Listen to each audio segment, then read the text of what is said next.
And to think that I saw it on Mulberry Street by Dr. Seuss. When I leave home to walk to school, Dad always says to me, "Marco, keep your eyelids up and see what you can see."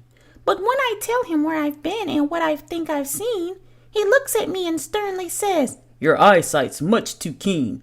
Stop telling such outlandish tales. Stop turning minnows into whales." Now what can I say when I get home today?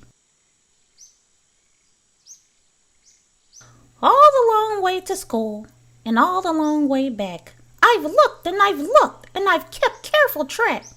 But all that I've noticed except my own feet was a horse and a wagon on Mulberry Street.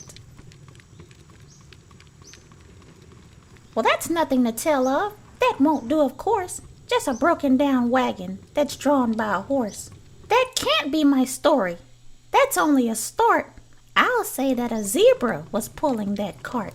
And that is a story that no one can beat when I say that I saw it on Mulberry Street. Yes, the zebra is fine, but I think it's a shame. Such a marvelous beast with a cart that's so tame. But the story would really be better to hear if the driver I saw was a charioteer. A golden blue chariot is something to meet, rumbling like thunder down Mulberry Street. No, it won't do at all. A zebra's too small. A reindeer is better. He's fast and he's fleet. And he'd look mighty smart on Mulberry Street. Hold on a minute. There's something wrong. A reindeer hates the way it feels to pull a thing that runs on wheels.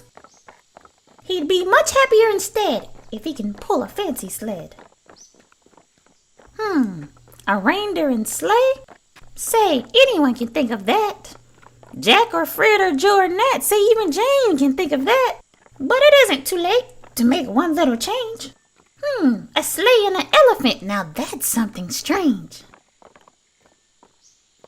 I'll pick one with plenty of power and size, a blue one with plenty of fun in his eyes, and then just to give it a little more tone, have Raja in rubies perched high on a throne. Say, that makes a story that no one can beat when I say I saw it on Mulberry Street.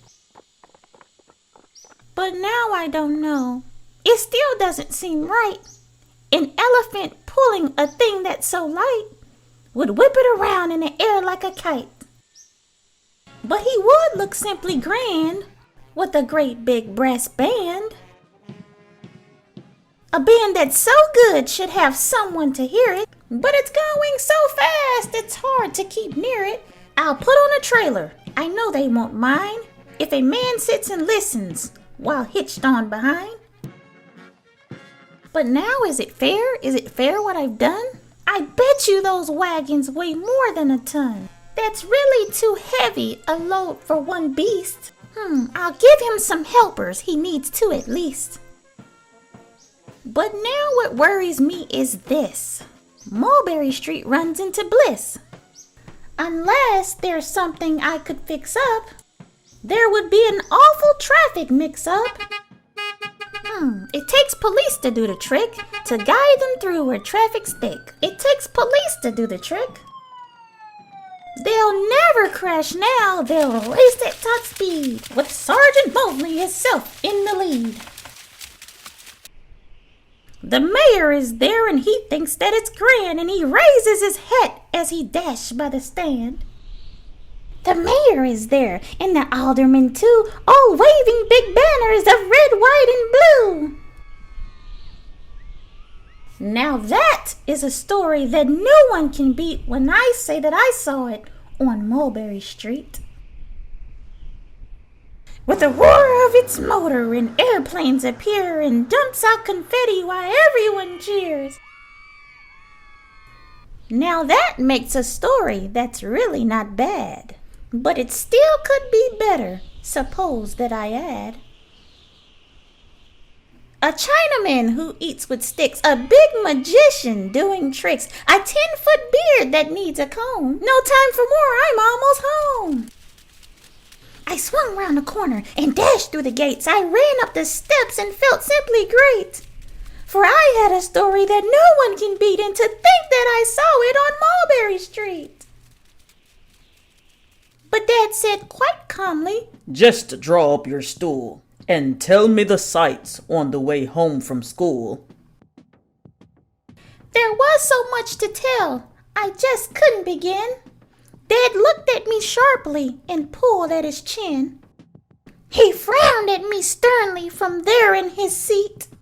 Was there nothing to look at, no people to greet? Did nothing excite you or make your heart beat? Nothing, I said, growing red as a beet, but a plain horse and wagon on Mulberry Street.